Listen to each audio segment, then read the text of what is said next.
এক দফা দাবিতে বিএনপির জাতীয় ঐক্যের ডাকে সমর্থন জানিয়ে যুগপৎ আন্দোলনের দল ও জোট পৃথক পৃথকভাবে বিবৃতি দিয়েছে।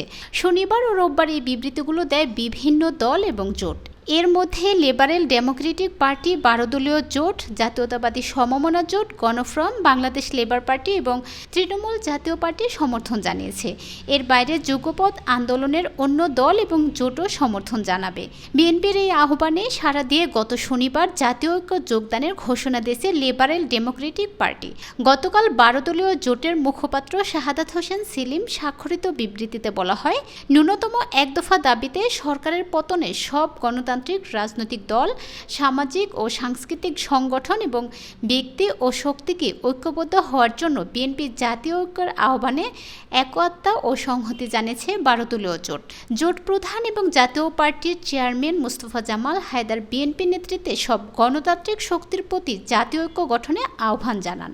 গত 26 জুলাই সরকার পতনে এক দফা দাবিতে বিরোধী রাজনৈতিক দল ও সংগঠনকে নিয়ে জাতীয় ঐক্য গঠনের ঘোষণা দেয় বিএনপি। দ্বাদশ জাতীয় সংসদ নির্বাচনের আগে 2023 সালের জুলাই থেকে বিএনপি, গণতন্ত্র মঞ্চ, 12 দলীয় জোট, জাতীয়তাবাদী সমমনা জোট, গণতান্ত্রিক বাম ঐক্য, Gono Odhikar Parishad, liberal democratic party, Gonoforum, peoples party, labour party, NDA এবং ছাত্র অধিকার সংরক্ষণ পরিষদ সহ বিভিন্ন সংগঠন।